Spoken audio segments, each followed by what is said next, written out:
اللہ اللہ اللہ اللہ اللہ اللہ اللہ اللہ الحمد للہ رب العالمین والصلاة والسلام علی حبیبہ محمد وآلہ وصحبہ اجمعین۔ اعوذ باللہ من الشیطان الرجیم، بسم اللہ الرحمن الرحیم۔ یہ کچھ دوستوں نے سوالات لکھے ہیں لیکن کوئی کام کی بات نہیں ہے، بس سوال برائے سوال ہے۔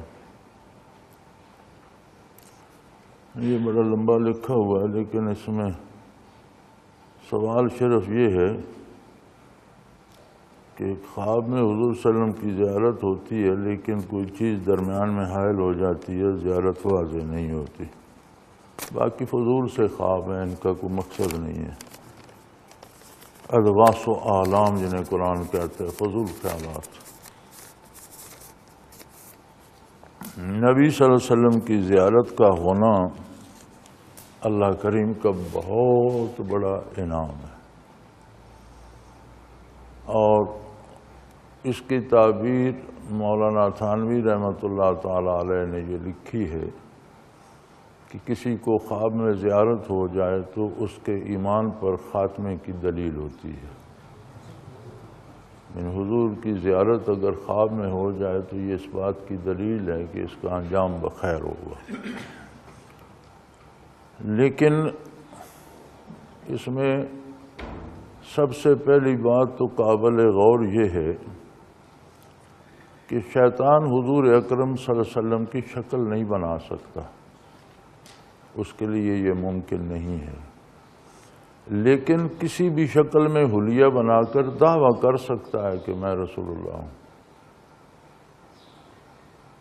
تو اس کے لیے علماء حق نے لکھا ہے کہ جس بندے کو آپ کا حلیہ مبارک یاد ہو، جانتا ہو، پڑھا ہو، کتب سیرت میں ساری تفصیلات ملتی ہیں، اور پھر اگر کوئی دعویٰ کرے، خواب میں کوئی نظر آیا اور دعویٰ کرے میں رسول اللہ ہوں، یا خیال آئے یہ رسول اللہ ہیں، تو اسے حلیہ مبارک یاد ہو اور اسے دیکھنا چاہیے۔ دوسری بات یہ بھی ہے کہ ہو سکتا ہے کسی کو خواب کسی کا صحیح ہو لیکن اسے زیارت نہ ہو سکے، اور یہ عموماً ہوتا ہے۔ اس کے لیے صفائے قلب کی ضرورت ہے، یہ از خود نہیں ہوتی اور بہت مجاہدہ اور محنت کرنا پڑتی ہے۔ آئینے دل میں نظر آتا ہے سب کچھ، تو پردے اگر کوئی حائل ہوتے ہیں تو وہ دل میں ہوتے ہیں۔ حضرت رحمۃ اللہ علیہ سے کسی نے یہ سوال پوچھا تھا کہ تمام صوفیاء نے لاکھوں مریدوں میں سے چھانٹ کر 2، 3، 4، 1، یا بعض حضرات نے زندگی بھر کسی ایک کو بھی یہ نہیں سکھایا، ظاہری اصلاح فرماتے رہے، تسبیحات پڑھنے کے لیے کہہ دیں، تلاوت کے لیے قرآن کا یا کوئی حصہ بتا دیا، کوئی سورت بتا دی اور نیکی پہ لگا دیا، تو یہ تو بہت کم، یا تو آپ نے عام کر دیا، ہر ایک کو آنے والے کو دے رہے ہیں۔ تو حضرت رحمۃ اللہ علیہ کا جواب تحریراً موجود ہے، میں اگلے دن پڑھ رہا تھا، المرشد میں شاید میں پڑھ رہا تھا، ہاں المرشد میں پڑھ رہا تھا، حضرت رحمۃ اللہ کا ایک مضمون المرشد میں آیا ہوا تھا، اس میں پڑھ رہا تھا۔ تو آپ نے فرمایا میں بھی جانتا ہوں کہ یہ ابوالحسن خرقانی یا بایزید بستامی نہیں بنیں گے، لیکن اب ایسا دور ہے کہ اللہ اللہ کوئی نہ کرے، ذکر اذکار نہ کرے تو اس کے عقائد بھی نہیں درست ہوتے۔ تو اس سے کم از کم یہ ہوتا ہے کہ بندہ از خود اپنے عقائد صحیح کر لیتے ہے، اور جہاں غلطی ہوتی ہے ذکر کی برکت سے اسے کھٹکتی ہے اور وہ اصلاح کر لیتے، ورنہ لوگ دھڑوں میں بٹ چکے ہیں۔ اہل سنت میں پہلے دیوبندی اور بریلوی تھے، اب بریلویوں کے بھی کئی دھڑے بن چکے ہیں، دیوبندیوں کے تو خیر ایک دوسرے کو کافر کہنے والے دھڑے بھی ہیں، ایسے دھڑے ہیں جو ایک بھی کہتا ہے میں دیوبندی ہوں، دوسرا بھی کہتا ہے میں دیوبندی ہوں، اور ایک دوسرے کو کافر بھی کہتے ہیں۔ اس قدر لوگوں میں تفریق ہو چکی ہے۔ حقیقت یہ ہے کہ مسلمانوں کے یہ جو دھڑے ہیں، دیوبندی ہے یا بریلوی ہے یا اہل حدیث ہیں یا غیر مقلد ہیں، ان میں کوئی خاص فرق نہیں ہے۔ دراصل تشریحات کا فرق ہے، اصول میں فرق نہیں ہے۔ تو دھڑا بندی یا تفریق وہاں ہوتی ہے جہاں اصول مختلف ہو جائے۔ اصول میں اختلاف نہیں ہے، تشریحات میں اختلاف ہے، اور تشریحات میں اختلاف ہونا کوئی بڑی بات نہیں بلکہ وہ کار ثواب ہے کہ ایک بات کے کئی پہلو ہیں، تو ایک نے ایک پہلو پہ عمل کر لیا، دوسرے نے دوسرے پہلو پہ عمل کر لیا، تو یہ اچھی بات ہے۔ مثلا مشہور 2-3 ہی باتیں ہیں، رفع یدین ہے یا آمین بالجہر ہے، بلند آواز سے آمین کہنا ہے، تو بھئی رفع یدین کا حکم تو ثابت ہے۔ اب اہل حدیث میں یا فقہ مالکی میں یا ان میں ہے کہ ہر تکبیر پر ہاتھ اٹھائے جائیں، فقہ حنفی میں ہے کہ تکبیر اولیٰ پہ ہاتھ جو اٹھائے جاتے ہیں وہ کافی ہیں، پھر ہر تکبیر پر اٹھانے کی ضرورت ہے۔ تو حنفی تکبیر اولیٰ پہ اٹھاتے ہیں، وہ ہر تکبیر پہ اٹھاتے ہیں، تو یہ فرق تشریح کا ہے، اصل کا نہیں ہے۔ اصل حکم تو رفع یدین کا موجود ہے اور سارے مانتے ہیں۔ آمین کا حکم موجود ہے کہ جب امام والضالین کہے تو آمین کہو۔ اب کوئی کہتا ہے بھی جب آمین کا حکم ہے تو آمین زور سے کہنی چاہیے، دوسرے فرماتے ہیں بھی جب آپ پیچھے کھڑے ہیں امام کے اور باقی سارا کچھ دل میں پڑھ رہے ہیں تو صرف آمین زور سے کہنے کی کیا ضرورت ہے؟ پھر ان کے پاس اپنے دلائل ہیں، تو اس بات کے دونوں پہلوؤں پہ عمل ہو جاتا ہے، کوئی بلند آواز سے کہہ لیتا ہے، کوئی آہستہ سے کہہ لیتا ہے، تو اس کے دو پہلو میں دونوں پہ عمل ہو، اس میں کوئی مذہبی منافرت کی یا دھڑا بندی کی ضرورت نہیں۔ لیکن یہ عہد ایسا آ گیا ہے کہ لوگوں نے ہر چیز کو پیشہ بنا لیا ہے، دین بھی پیشہ بن گیا ہے۔ پیشہ ہوتا ہے روزی کمانے کے لیے، کوئی بھی پیشہ آپ اختیار کرتے ہیں تو اس کا مقصد پیسہ کمانا ہوتا ہے، روزی کمانا۔ لوگوں نے دین کو بھی پیشہ بنا لیا ہے کہ اس سے پیسہ کماؤ۔ اب وہ اختلافات کو ہوا دے کر اور اس کا مقابلہ کرنا ہے، اس کے لیے پیسے چاہیے، تو وہ اپنا پیٹ بھرتے رہتے ہیں، پیسہ جمع کرتے رہتے ہیں، ورنہ یہ کوئی ایسے اختلافات نہیں ہیں۔ قرآن ایک ہے، حدیث کی کتابیں سب کے پاس ایک ہیں، ان کی تشریحات وہی ہیں جو متقدمین نے لکھی ہیں، اور دیوبندیوں کے مدرسے میں بھی وہی کتابیں پڑھائی جاتی ہیں جو بریلویوں کے مدرسے میں پڑھائی جاتی ہیں۔ ساری کتب نصاب ایک ہی ہیں، تو پھر اختلاف کس بات کا، لڑائی کس بات کی ہے؟ اگر تشریحات میں آپ کوئی فرق کرتے ہیں تو ہو سکتا ہے، تو اس میں کوئی لڑنے کی یا ایک دوسرے کو کافر کہنے کی یا مارنے کی تو کوئی گنجائش نہیں ہے۔ تو یہ چیزیں بن گئی ہیں، پیشہ ور جو لوگ عالم کہلاتے ہیں، ایسے لوگوں کو عالم کہنا نہیں چاہیے، کیونکہ انہوں نے دین کو پیشہ بنا لیا۔ اور پہلی امتوں میں بھی یہی فساد ہوا تھا کہ علماء یہود و نصارہ نے دین کو پیشہ بنا لیا تھا، تو اس پر امتیں تباہ ہوئیں۔ تو یہ مصیبت ہمارے ہاں بھی ہے۔ تو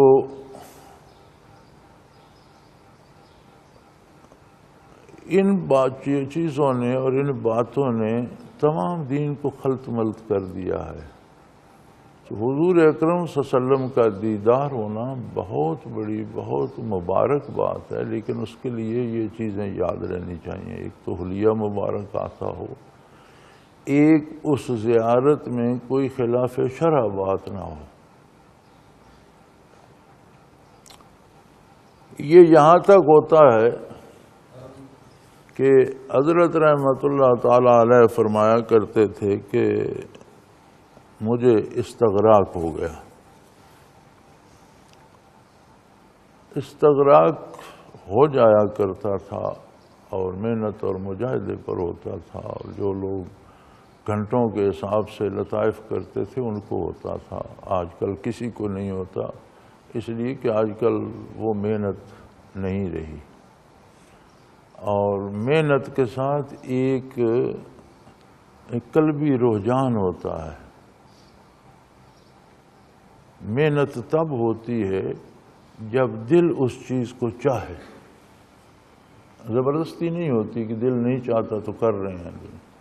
تو اصل ہم میں اس کی جو دلی رجحان ہوتا ہے اس کی کمی آ گئی۔ ہم خانہ پوری کرتے ہیں کہ چلو اچھی بات ہے، اللہ کا ذکر کرنا چاہیے، تو وہ پھر جب یہاں تو کچھ دیر پھر آدھا گھنٹہ کو ہو جاتا ہے، جب گھر جاتے ہیں تو پھر کہتے ہیں جی وہ 5 منٹ صبح تو کیا تھا، شام کا مس ہو گیا، وہ کام پڑ گیا، شام کو کیا تھا، صبح آنکھ نہیں کھلی، پھر وہ پہلے تو 4-5 منٹ پہ آ جاتا ہے، پھر وہ منٹ بھی چھوٹنے لگ جاتے ہیں۔ تو اس کی وجہ یہ ہے کہ وہ دلی آرزو نہیں ہوتی کہ کریں۔ عقلاً کچھ سمجھ لیا کہ یار اچھی بات ہے، دماغ نے سمجھ، دل نے سمجھا نہیں ہوتا۔ جب دل سمجھتا ہے تو جو محنت وہ کرتا ہے اس پر استغراق ہوتا ہے۔ تو اللہ کا شکر ہے ہم نے بھی اس کا مزہ دیکھا ہے، اور ہمیں بھی کبھی کبھی ہوتا تھا۔ اب تو ہم بھی جیسے آپ ہیں ویسے ہم بھی ہو گئے، جس ٹولے میں مل جاؤ ویسا ہی بندہ ہو جاتا ہے۔ تو وہ نعمت تو حضرت فرماتے تھے کہ مجھے استغراق ہو گیا۔ استغراق میں یہ ہوتا ہے کہ بدن بے حس ہو جاتا ہے، بات بندہ نہیں کر سکتا، ہل جل نہیں سکتا، لیکن سن بھی رہا ہوتا ہے اور سمجھ بھی رہا ہوتا ہے۔ تو فرماتے ہیں میں استغراق میں ہی روضہ اطہر پہ حاضر ہوا، تو میں نے دیکھا ایک شخص بیٹھا ہے، جیسے وہ کہار ڈولی اٹھا کے لاتے ہیں اس میں بیٹھا ہے۔ تو بڑے بڑے لوگوں کو اس وقت، نوابوں کو اور راجوں مہاراجوں کو اس میں اٹھایا کرتے، اس میں بیٹھا ہے بڑا بنا سنورا ہوا اور بڑی داڑھی بال شال، اور میری طرف پاؤں نکال کر رہا ہے۔ دعویٰ اس کا یہ ہے کہ میں رسول اللہ صلی اللہ علیہ وسلم ہوں اور میرے پاؤں پر بوسہ دو۔ تو فرماتے ہیں میں نے سوچا کہ نبی کریم صلی اللہ علیہ وسلم نے تو کبھی کسی کو نہیں کہا ساری زندگی مبارک میں کہ میرے پاؤں پر وہ، لوگوں نے پائے مبارک پر بوسے دیے۔ یہ بھی ثابت ہے کہ بدر سے حضور واپس آ رہے تھے تو ایک خاتون جس کے گھر کے 4 افراد، میاں، بیٹا، بھائی یا 2 بیٹے، اس طرح 4 افراد گھر کے جہاد میں شریک تھے، اور بدر میں وہ چاروں شہید ہو گئے۔ تو وہ چلاتی ہوئی بدر کی طرف بھاگ رہی تھی رسول اللہ صلی اللہ علیہ وسلم کے لیے۔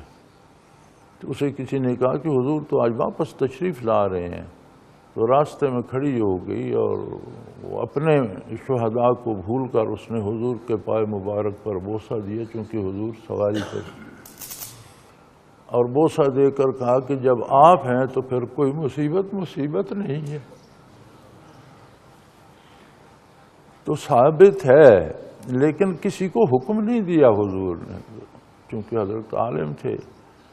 تو فرماتے ہیں میں شیطان ہے، فرماتے ہیں میں نے اسے تھپڑ مارا اور اتنے زور سے مارا کہ میرا استغراق کھل گیا، میں اٹھ گیا۔ تو پھر فرماتے ہیں مجھے پریشانی یہ تھی کہ میں روضہ اطہر میں تھا، اور روضہ اطہر روضہ من ریاض الجنہ ہے، جنت کا ٹکڑا ہے، جنت میں تو شیطان داخل نہیں ہو سکتا، یہ کہاں سے آ گیا؟ تو تحقیق کی تو پتہ چلا کہ جو حجرہ مبارک حضور علیہ السلام کے زمانے میں تھا اس پر اضافہ کیا گیا ہے۔ جو اضافہ کیا گیا وہ ریاض الجنہ نہیں ہے، یہ جو جالی مبارک لگی ہوئی ہے یہ اس کی حدود سے باہر لگی ہوئی ہے، اور ایک طرف زیادہ بڑی ہوئی ہے، اصحاب صفا کے جہاں نشان ہے صفا کی طرف، اس طرف زیادہ بڑی ہوئی۔ تو جو حجرہ مبارک سے باہر کی جگہ جالی مبارک کے اندر آ گئی ہے اس میں وہ آ سکتا ہے، کیونکہ وہ ریاض الجنہ نہیں ہے۔ اور جو اللہ نے اور اللہ کے رسول صلی اللہ علیہ وسلم نے منع فرمایا تھا کہ حدود حرم میں کافر داخل نہ ہو، اس کی ایک وجہ یہ بھی تھی کہ اگر کافر داخل ہوگا تو اس کے ساتھ شیطان بھی آ جائے گا۔ اب چونکہ وہ پابندی نہیں رہی، غیر ملکیوں پہ کچھ پابندی لگاتے ہیں، لیکن جو برائے نام مسلمان بنے ہوئے ہیں اور ہیں کافر، جیسے مرزائی قادیانی ہیں یا اور فرقے ہیں جو اصول کے منکر ہیں اور ایمان سے خارج ہیں، تو وہ ان پر تو کوئی پابندی نہیں، جب وہ جاتے ہیں تو شیطان بھی جاتے ہیں۔ تو مجھے کسی نے ای میل میں ایک تصویر بھیجی، کسی بچی نے، اور اس نے ساتھ لکھا کہ میں نے تصویر لی حرم کی دوسری منزل سے کہ نیچے لوگ طواف کر رہے ہیں اور بیت اللہ شریف نظر آ رہا ہے، تو میں اس کی تصویر لیتی ہوں۔ تو کہتے ہیں کہ اتنا روشنی کا چھپاکا ہوا کیمرے میں کہ میں نے سمجھا کیمرہ جل گیا ہے۔ تو بعد میں دیکھا تو کیمرہ تو ٹھیک تھا، وہ تصویر صاف کر آئی تو ایک کوئی فرشتہ اڑ رہا ہے حرم کے اندر، تو چونکہ اس کے اور بیت اللہ کے درمیان تھا تو لگتا ہے بیت اللہ کے اوپر ہے۔ تو وہ تصویر انہوں نے مجھے بھیجی، میرا خیال کوئی اگلے دن مجھے بتا رہا تھا کہ آج کل فیس بک پر پھر بڑی عام ہے۔ تو میں نے دیکھی تو میں نے اسے جواب میں لکھا کہ یہ تو شیطان ہے، اس کی تو شکل کتے کی ہے، سینہ بھی کتے کا ہے اس کا، فرشتے کتے کی شکل میں نہیں ہوتے، یہ تو شیطان ہے۔ اور یہی مصیبت ہے کہ جب کافر حرم میں گئے تو ساتھ یہ بھی چلا گیا۔ اگر کافر حرم میں داخل نہ ہوتا تو حرم تو اس سے محفوظ ہوتا۔ تو اگر معاملہ یہاں تک ہے تو پھر اپنے خوابوں کو اپنے کردار پر پرکھنا چاہیے۔ اگر ہمارا کردار یہی ہے جو آج کل ہے تو پھر خوابوں میں حضور اکرم کا آنا آسان بات نہیں ہے۔ تو اگر زیارت ہو جائے تو پھر اس کا نتیجہ ہونا چاہیے، بندے کا عقیدہ درست ہو جائے، کردار بدل جائے، تو پھر تو بڑی بات ہے۔ چونکہ انجام بخیر ہونا ہے تو انجام بخیر تو انہی لوگوں کا ہوگا جن کا کردار درست ہوگا، عقیدہ بنیادی طور پر درست ہوگا، پھر عمل درست ہوگا۔ تو اگر بندے کو حلیہ مبارک بھی نہیں آتا اور کچھ بھی نہیں، تو یہ تو یاد رکھے کم از کم کہ اس زیارت سے میری کیا اصلاح ہوئی۔ اگر نہیں ہوئی تو وہم بھی ہو سکتا ہے، خیال بھی ہو سکتا ہے۔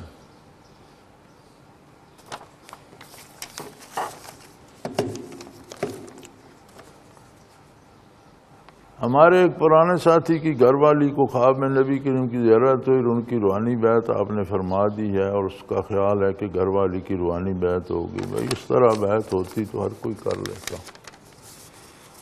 یہ دھوکہ ان لوگوں کو وہاں سے لگتا ہے جہاں بعض اعوذ اللہ عموماً صحابہ کرام سے لے کر اب تک، یہ بڑی عجیب بات ہے کہ مشاہدے کو خواب کہہ دیتے ہیں۔ بزرگوں کو وہ چیز نظر تو کشفاً آتی ہے، لیکن وہ اس کو کشفاً لکھنے سے اجتناب فرماتے ہیں۔ جیسے شاہ ولی اللہ رحمۃ اللہ علیہ نے بہت سی چیزیں، خواب میں نے حضور سے قرآن کریم پڑھا، خواب میں نے حضور کی بیعت کی، تو وہ خواب سے مراد ہوتی ہے کہ انہیں مشاہدہ ہوا، کشفاً وہ کام ہوا۔ تو بزرگوں کی عادت ہے کہ وہ اسے خواب میں لکھ دیتے ہیں۔ صحابہ کرام تک نے اس طرح لکھا ہے۔ اب ایک صحابی فرماتے ہیں کہ میں مدینہ منورہ، مکہ مکرمہ سے مدینہ منورہ آ رہا تھا، بدر سے گزرا تو میں نے ایک شخص کو دیکھا کہ وہ زمین سے نکلتا ہے اور پیچھے پیچھے ایک فرشتہ ہے، اس نے بڑا سا ہتھوڑا لیا، اس کے سر میں مارتا ہے، ریزہ ریزہ ہو جاتا ہے، پھر سلامت ہو جاتا ہے، وہ پھر مارتا ہے، وہ بھاگتا ہوا زمین میں گھس جاتا ہے، فرشتہ پیچھے گھس جاتا ہے، پھر اسی طرح لڑتا مرتا مار کھاتا، پھر باہر نکلتا ہے، پھر اندر گھستا ہے، پیچھے پیچھے فرشتہ مارتا جا رہا ہے۔ تو اس نے مدینہ منورہ پہنچ کر یہ صورتحال عرض کی۔ تو مجھے اب یہ یاد نہیں ہے، شاید خلفاء راشدین کا زمانہ تھا یا نبی کی، مجھے صحیح یاد نہیں ہے، لیکن اسے بتایا گیا کہ وہ ابو جہل ہے اور وہیں اسی گڑھے میں اسے پھینکا گیا تھا اور یہ اس پر عذاب ہے۔ اب واقعہ اس کو بھی انہوں نے خواب لکھ دیا ہے۔ بھی کیا وہ راستے میں بدر میں آ کر سو گئے تھے اور خواب آ گیا تھا؟ گزر رہے تھے، ایک مشاہدہ ہوا، وہاں ٹھہرے ہوئے تو نہیں تھے نا، لیکن وہ مشاہدے کو عموماً خواب لکھ دیتے ہیں، اور ہم سمجھتے ہیں کہ یہ سارے کام خوابوں میں ہوتے ہیں۔ کیا خواب میں کسی کی بیوی کو بے نظیر کی جگہ وزیر اعظم بنا دیا جائے، سو وہ اٹھے گی تو وزیر اعظم ہوگی؟ خواب میں کسی کو کھانا کھلا دیا جائے تو پھر صبح اٹھ کر ناشتے کی ضرورت تو نہیں ہوگی اسے۔ جو بزرگوں نے خواب لکھے ہیں وہ ان کے مشاہدے ہیں، تو ہر بندہ جو اپنے خواب کو اس سطح پر لے جاتا ہے یہ درست نہیں ہے۔ اب یہ بھی تصدیق نہیں ہو سکتی کہ کس نے اسے کہا کہ میں رسول اللہ ہوں، میری بیعت کرو۔ یہ تصدیق اس کا عقیدہ یا اس کا کردار کر سکتا ہے، وہ خود اس کو پتہ ہوگا یا اللہ کو پتہ ہوگا۔ تو اس طرح روحانی بیعت نہیں ہوتی۔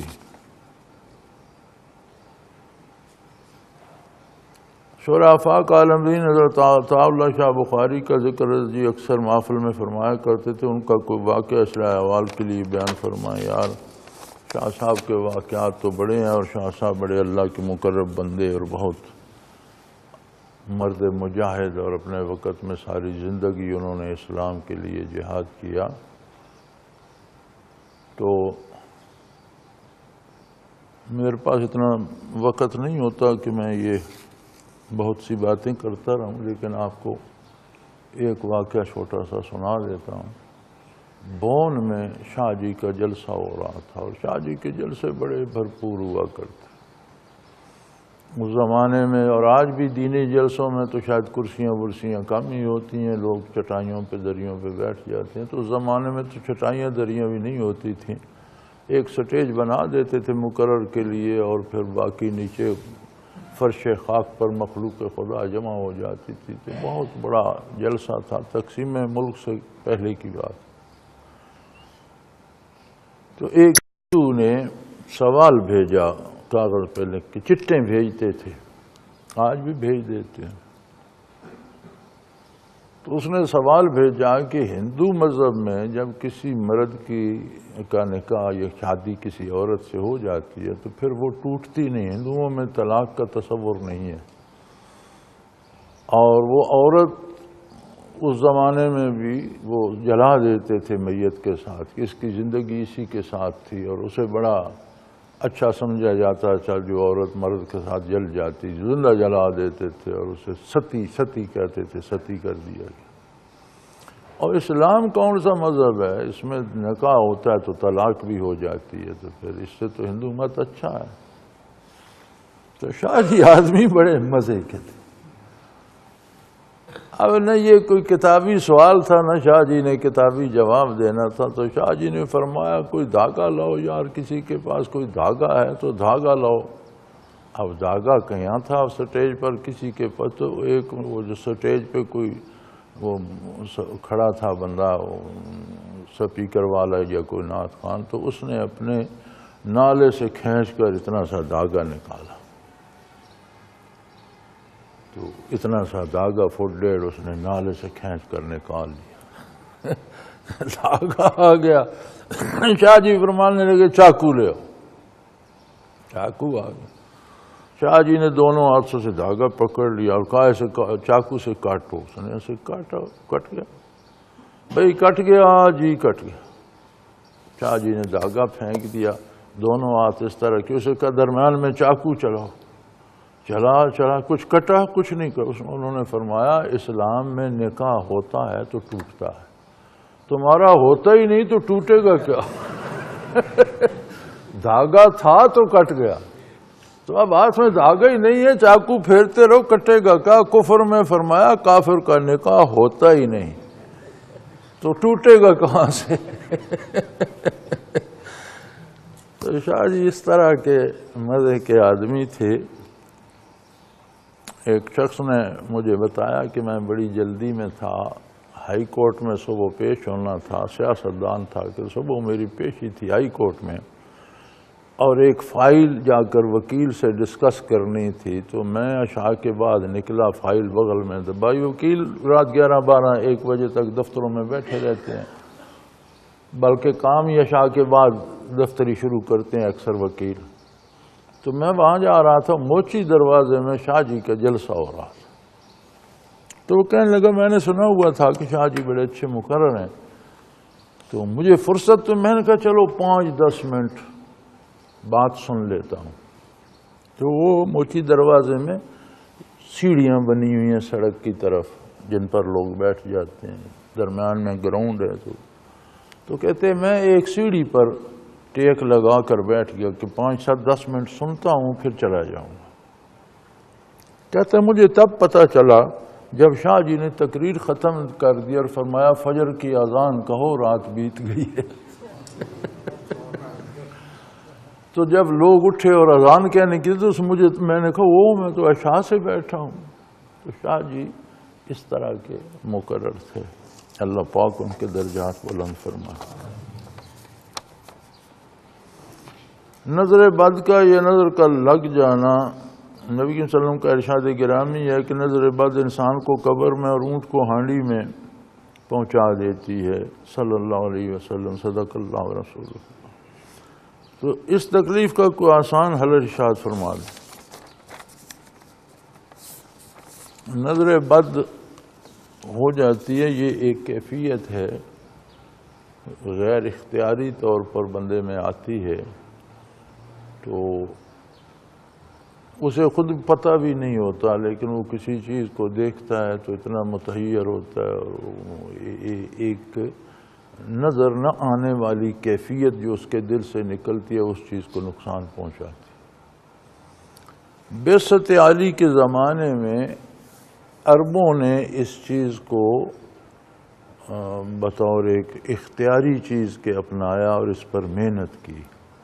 جن لوگوں میں یہ جذبہ تھا کہ ان کی نظر لگتی تھی وہ پھر دنوں تک بھوکے رہتے اور راتوں کو جاگتے رہتے، اور اس سے اس کو مزید تقویت ملتی، اور پھر وہ ارادتاً کسی چیز کو، جانور کو، انسان کو دیکھتے تو اس سے نظر لگ جاتی یا وہ بیمار ہو جاتا ہے اس پر۔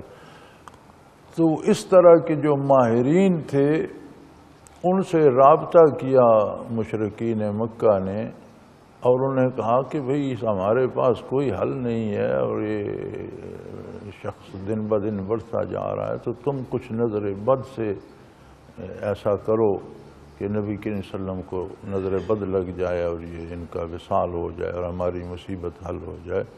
تو اس کا ذکر قرآن کریم نے فرمایا یریدون لیدلکونک بابصارہم، یہ چاہتے ہیں کہ آپ کو اپنی نگاہوں سے، نظروں سے تکلیف پہنچائیں۔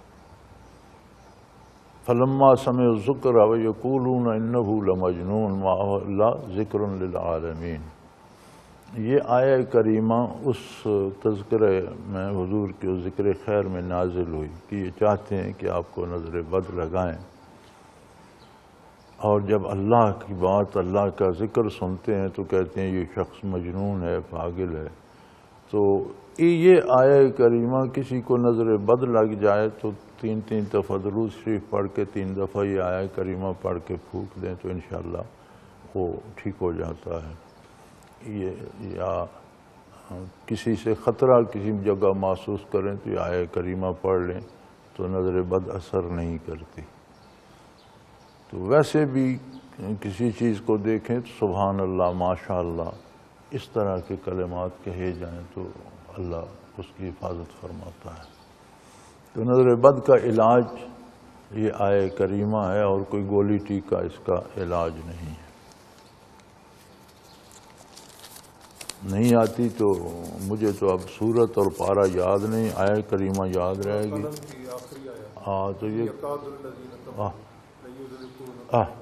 تو یہ قاری صاحبان بیٹھے ہیں، ان سے پوچھ کے سورہ قلم کی آخری آیت ہے شاید، تو یہ یاد کر لیجئے تو اپنی حفاظت کے بھی کام آئے گی اور دوسروں کے بھی۔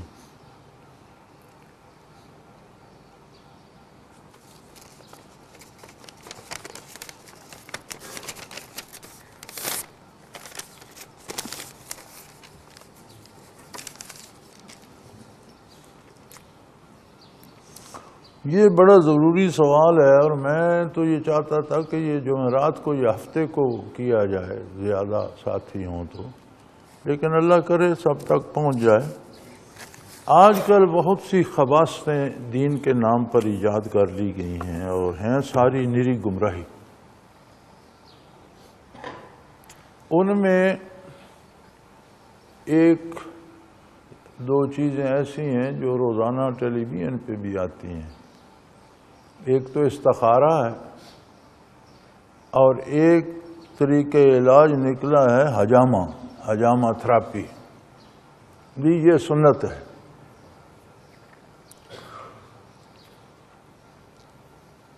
حجامہ تھراپی کیا ہے؟ وہ چھوٹے چھوٹے کٹ لگا کر اوپر وہ کوئی ڈولی یا گلاس سا رکھتے ہیں، اس میں تھوڑی سی آگ جلائی، جب اس میں آکسیجن جل گئی تو وہ چمٹ جاتا ہے، کچھ خون جذب کر لیتا ہے.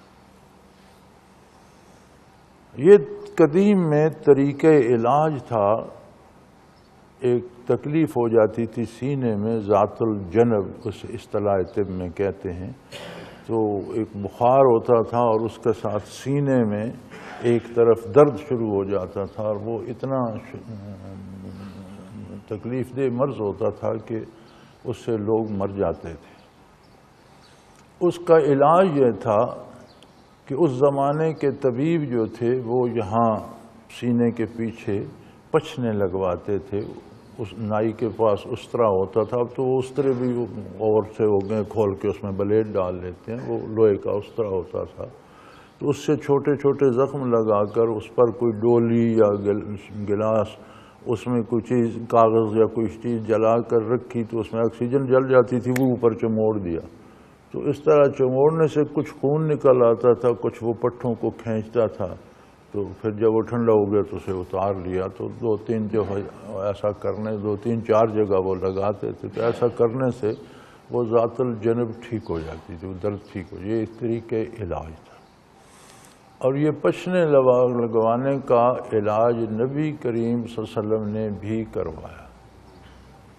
تو ہمارے لڑکپن جوانی تک بھی طریقہ علاج ہمارے دیہات میں موجود تھا. ہم نے بھی لوگوں کو پچھنے لگتے دیکھے ہیں، لیکن جب ہم نے دیکھے تو اطباء تجویز کرتے تھے اور کام سارا حجام کرتا تھا، نہیں کرتا تھا. جو گاؤں کا حجام ہوتا تھا، حجامتے بنانے والا، وہ انہیں بھی تجربہ ہو گیا تھا. اس جگہ دو کام نہیں کرتے تھے، ایک دانت نکالنے کا اور ایک یہ حجامت کے علاوہ پچھنے لگانے کا.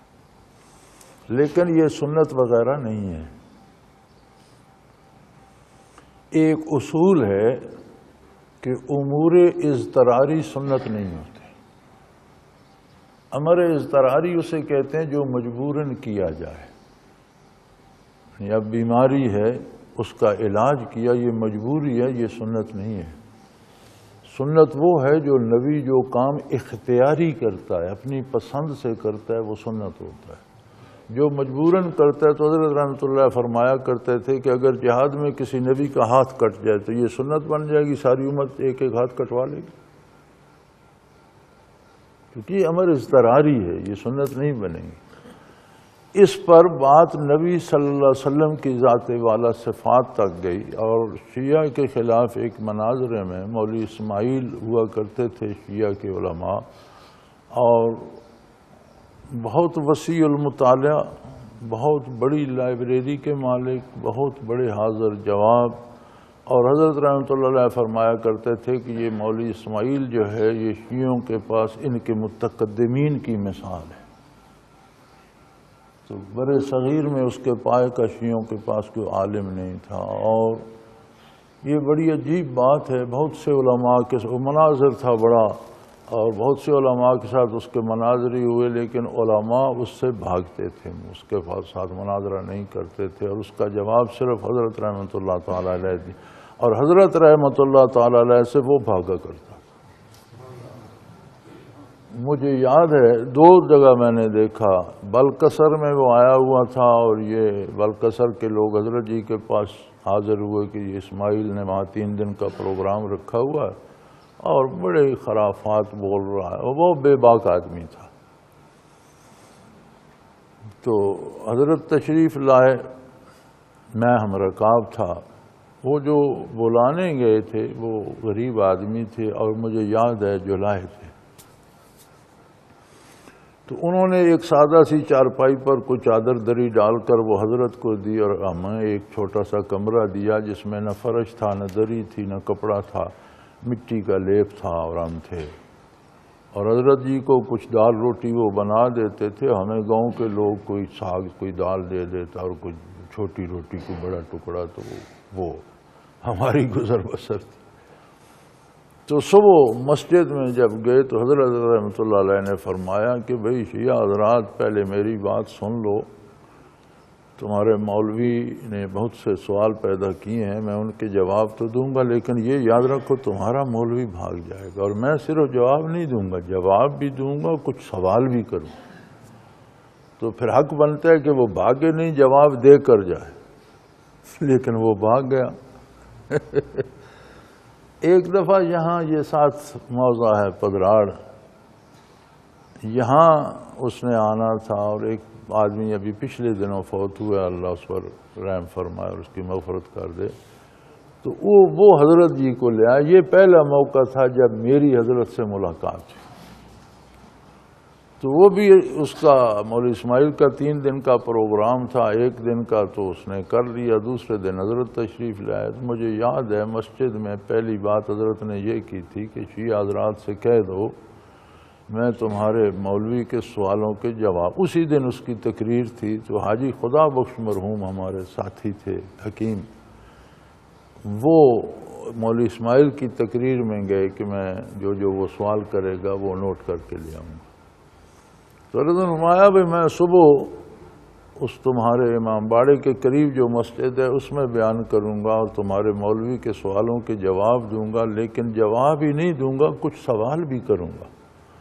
تو تمہارے مولوی کا حق ہے کہ میرے سوالوں کے جواب بھی دے، لیکن مجھے یقین ہے یہ بھاگ جائے گا، شیعہ حضرات ذرا ایسے قابو رکھے۔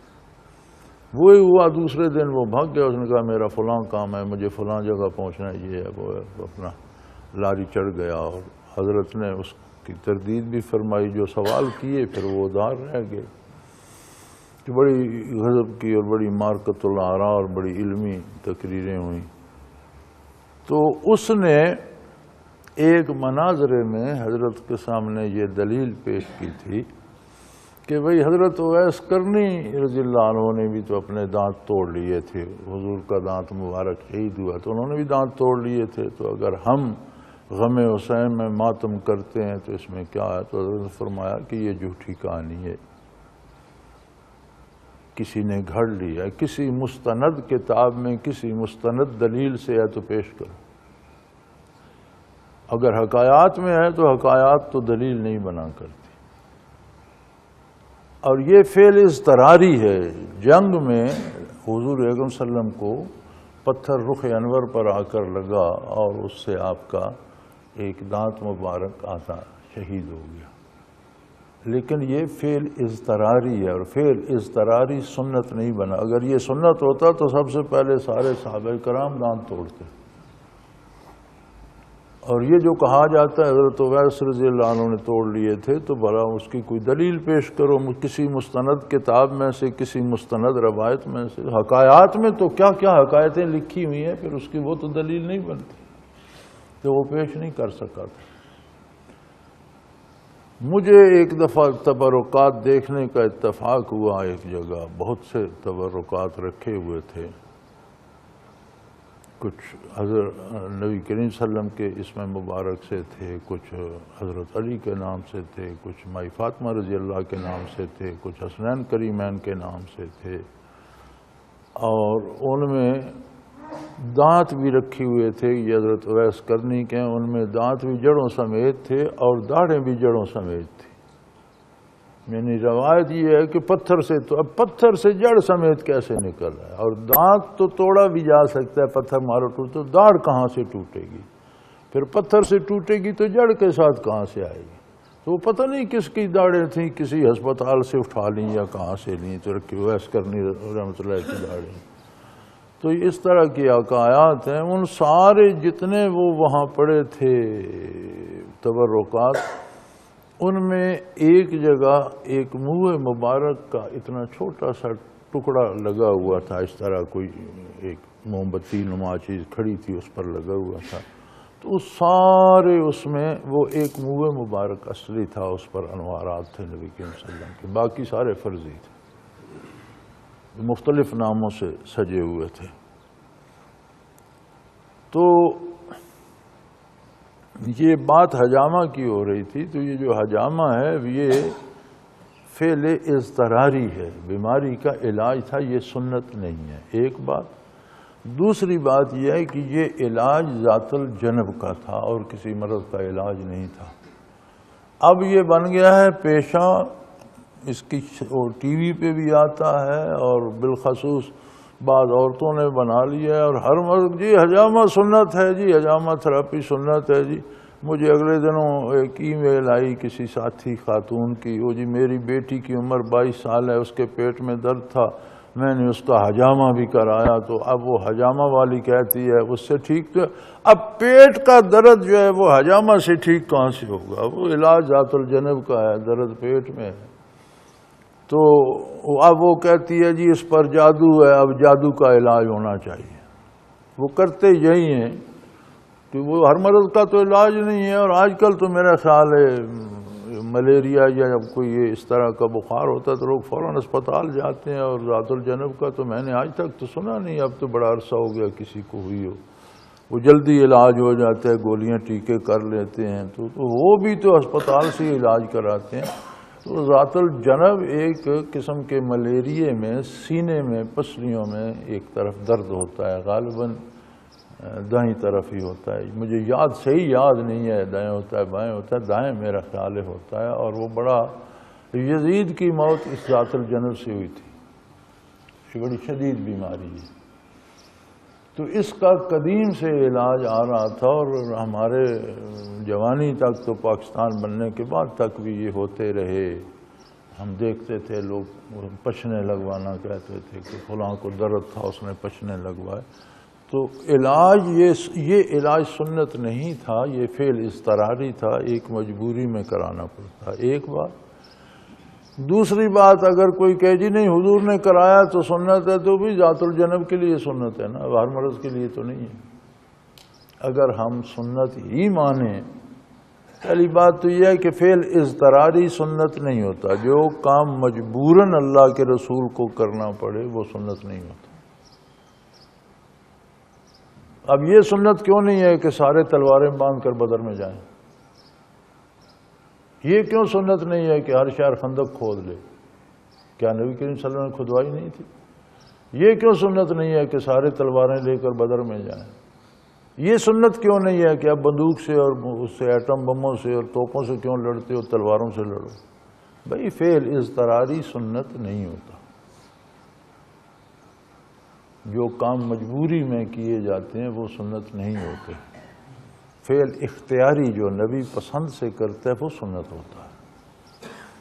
پہلی بات تو یہ سنت نہیں ہے۔ دوسری بات یہ ہے کہ یہ ذات الجنب کا علاج ہے، ایک قسم ہے ملیریے کی جس میں سینے میں سخت درد اٹھتا ہے اور بندے کو ٹانگ لیتا ہے، اور اس کا علاج نہ ہو تو ایک آدھ دن میں بندہ مر جاتا ہے، اس کا علاج ہے۔ اور اسے سنت سمجھ کر ہر مرض کے لیے دوڑ پڑنا اور بچوں بچیوں کو لے جانا۔ ایک دن ایک خاتون، سلسلے کی خاتون، ایک نوجوان لڑکا یہاں بیٹا ساتھ لائی، وہ بیچارہ پاگل سا ہو رہا تھا، اور پاگل اس لیے ہو رہا تھا کہ اب ہر چیز آ گئی ہے نا نیٹ پر۔ اس نے کہیں سے نیٹ کھولا، وہاں کوئی جادو کا منتر لکھا ہوا تھا، یہ پڑھو تو وہ موکل قابو آ جاتا ہے، وہ اس نے چلا کاٹا، پاگل ہو گیا۔ چلو کچھ تو ہونا تھا۔ اب وہ سر پر یہاں سے پیچھے سے یہاں سے اس طرح پھرا ہوا، اور اس میں زخم۔ میں نے کہا یہ کیا؟ یہ حجامہ ہے۔ میں نے کہا حجامہ کرانا تھا، اس کنجر کو روکنا تھا کہ یہ وہ انٹرنیٹ والے وظیفے نہ پڑھے اور یہ جادوگر بننے کی کوشش نہ کرے، اور کی ہے تو اب اس کا علاج کو اللہ اللہ کراؤ، اسے کوئی نقش پھیلاؤ، اسے کوئی دم پھچوک کراؤ، اللہ کرے ٹھیک ہو جائے۔ تو حجامہ سے جادو کا اور اس کا پاگل پن کا علاج کہاں سے ہوگا؟ اسی طرح جی بچی کے پیٹ میں درد تھا جائیں، یار یہ کوئی سنت نہیں ہے، یہ لوگ فراڈ کرتے ہیں، یہ کوئی علاج بھی نہیں ہے۔ یہ پچھنے لگوانا ذات الجنب کا علاج ہے، اور وہ طب میں آج بھی ہے۔ تو یہ لوگوں نے پیشہ بنا لیا اسپیشل، اب تو عورتوں نے بنا لیا، فلاں بی بی حجامہ کرتی ہے، فلاں، وہ زیادہ عورتوں کو ہی پھنساتی ہیں۔ تو بچوں کو کسی کے سر کے بال کاٹ کر یہاں زخم لگائے ہوئے ہیں، کسی کے پیٹ پر، بھائی پیٹ میں درد ہے تو پچنے لگانے سے پیٹ کا درد کیسے ٹھیک ہوگا؟ وہ تو ایسا ہوتا تھا کہ وہ کوئی خون میں خرابی ہوتی تھی اور اس سے گندا خون اس میں جب وہ لگاتے تھے، کوئی برڈولی سی لگاتے تھے، ڈولیاں لگانا بھی اسے کہتے تھے، تو اس میں وہ گندا خون نکل کر آ جاتا تھا سیاہ رنگ کا، اور مریض ٹھیک ہو جاتا تھا۔ تو طب میں اور بھی بہت سے علاج ہیں، فسد کھولتے ہیں بعض امراض میں، وہ پشنا لگا کر ٹخنے کے پاس سے یا یہاں سے تو تھوڑا سا خون نکال دیتے تو مرض کو افاقہ ہو جاتا تھا۔ تو ایک علاج ہے اور وہ طبیب یا حکیم کے کہنے پر کیا جاتا ہے، یہ کوئی ادارے نہیں ہیں کہ وہ دارالحجامہ بن جائیں اور ہر بندے کو پشنے لگاتے رہیں، تو یہ آپ غلط کرتے ہیں، اور یہ کوئی طریقہ علاج نہیں۔ ہاں ذات الجنب کا علاج ہے، لیکن وہ بھی کوئی حکیم تجویز کرے، تو اس میں کسی پیر صاحب کی بھی ضرورت نہیں ہے اور نہ کسی کی۔ اور یہ بڑا شدید مرض ہوتا تھا اور مجبور کر دیتا تھا بندے کو، اور مجبوراً یہ کرنا پڑتا تھا، اور جو کام مجبوری میں کیے جاتے ہیں وہ سنت نہیں ہوتے۔ اسی طرح کا ایک تماشا اس سوال میں تو نہیں ہے، لیکن چونکہ بات چل نکلی تو میں عرض کر دوں، ٹیلی ویژن پہ گھنٹے گھنٹے کا پروگرام آتا ہے، پھر اسے دہرایا بھی جاتا ہے، ایک بندہ قلم لے کر، پنسل لے کر، کاغذ لے کر بیٹھا ہوتا ہے، ساتھ ایک خاتون بیٹھی۔ یہ تو اب رواج ہو گیا ہے نا کہ کسی نے نعت بھی پڑھنی ہے تو کوئی دو فرشتے عورتوں کی شکل میں ساتھ موجود ہوں گے۔ ٹی وی پر تو بغیر عورت کے تو کوئی پروگرام چل ہی نہیں سکتا۔ ہمارا کو المرشد چل رہا ہے، دیکھو کتنے دن چلتا ہے بغیر عورتوں کے، پھر شاید اسے بھی روک دیں کہ اس میں بی تو ہے کوئی نہیں، تو کیسے چل رہا ہے؟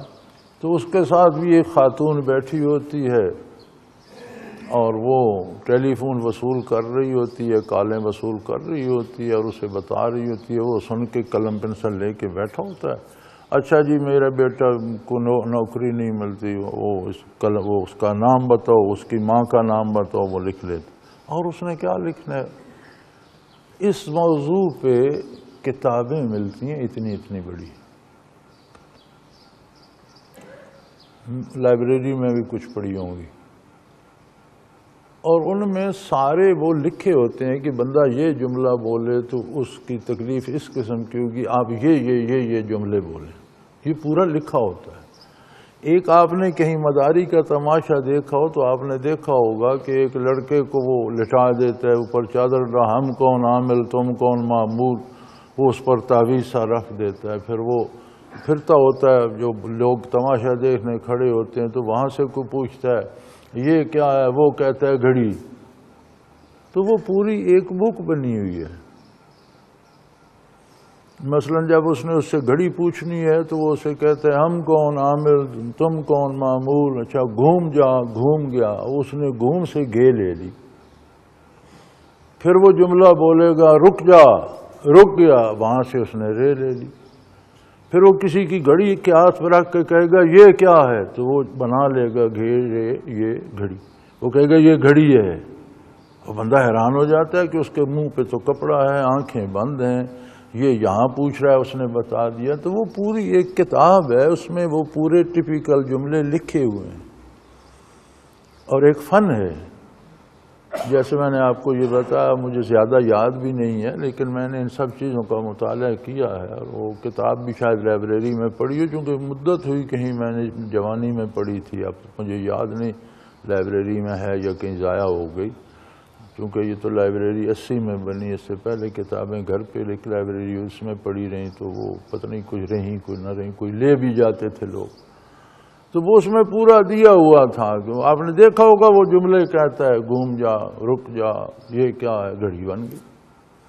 اسی طرح جو چیزیں وہ پوچھتا ہے وہ پہلے اسے کنوے کرتا ہے اس میں، اور وہ جوڑ کے بنا لیتا ہے۔ تو یہ اس طرح کے تماشے ہیں۔ اب وہ جو بیٹھا ہوتا ہے اس والا استخارے والا، بندہ جب سوال کرتا ہے تو اس نے پوری وہ کتاب رٹ رکھی ہوتی ہے کہ یہ سوال آئے تو اس بندے کو یہ تکلیف ہوگی، اس کے پیچھے یہ باتیں ہوں گی، وہ دہرانا شروع، ہاں آپ کو یہ بھی ہے، وہ بندہ کہتا ہے یار بڑی بات ہے، اس نے تو بھول لی۔ یہ سب فراڈ ہے۔ استخارے کا مسنون طریقہ یہ ہے کہ آپ نے کوئی کام کرنا ہے، اس کام کو کرنے کے دو طریقے ہیں اور دونوں شرعاً جائز ہیں۔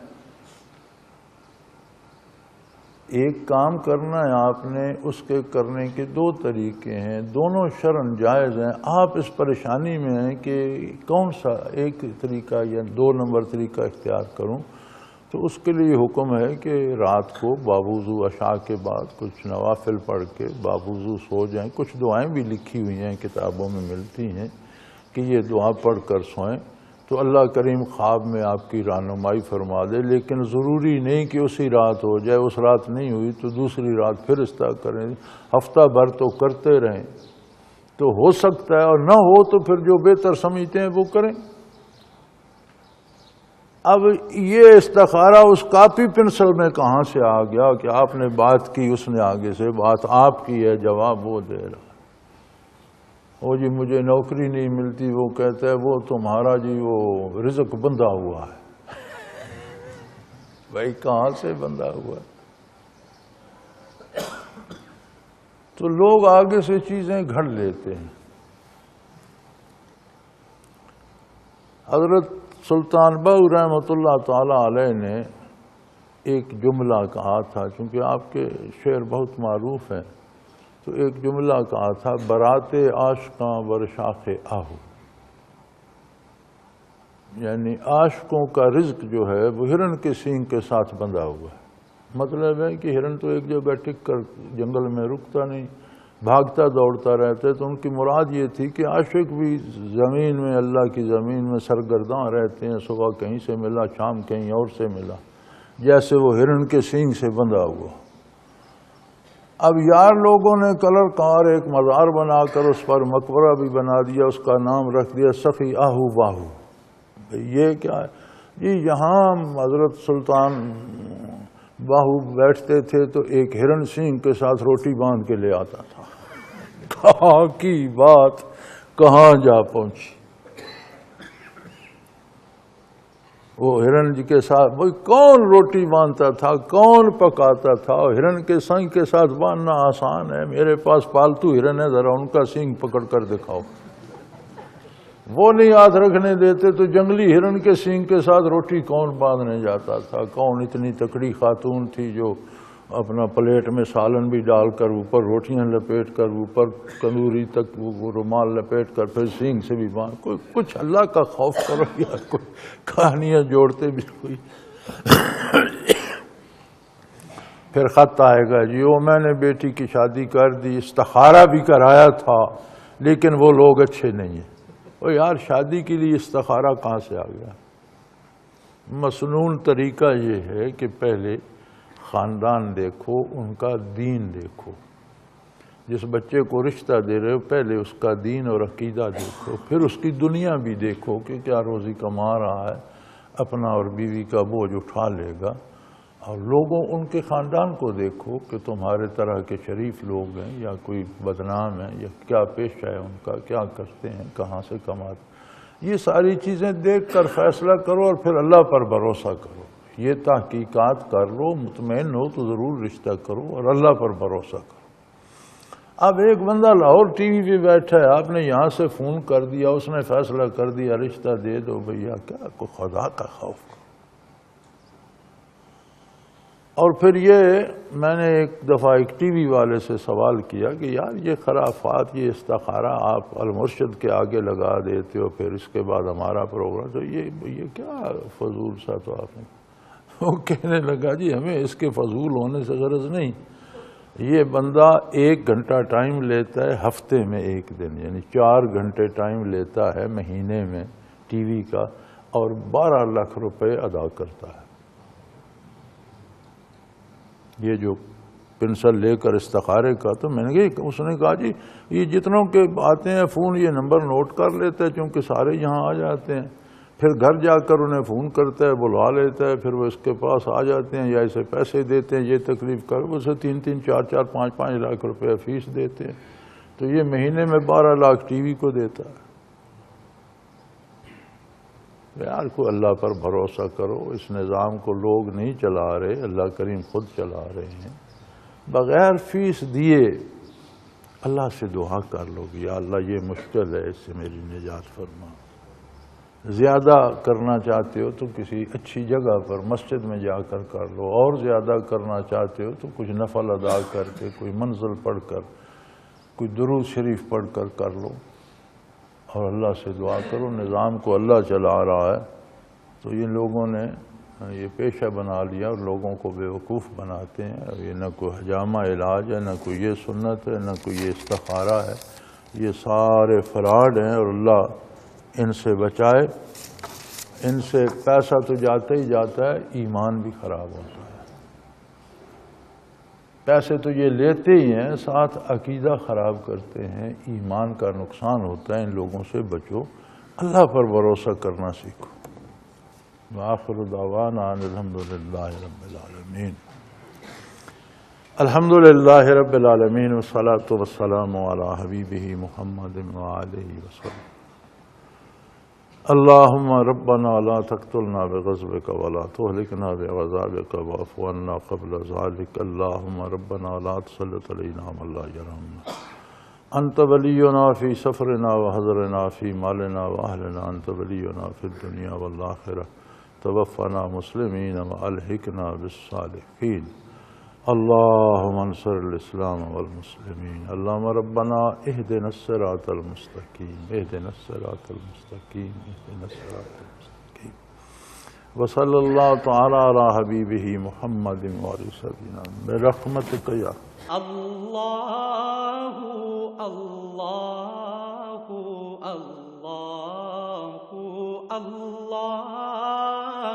اللہ اللہ اللہ اللہ اللہ۔ حضرت امیر محمد اکرم آوان مد ظلہ العالی دارالعرفان منارہ ضلع چکوال میں سالہ سال سے قرآن و حدیث کے اوپر خطابات کر رہے ہیں اور سلسلہ نقشبندیہ اویسیہ کے مطابق لوگوں کو ذکر الہی کی تربیت دے رہے ہیں۔ وہ قرآن پاک کی تفسیر ترتیب وار بیان کر رہے ہیں۔ تفسیر قرآن کو وہ موجودہ ملکی اور بین الاقوامی حالات کے مطابق بیان کرتے ہیں۔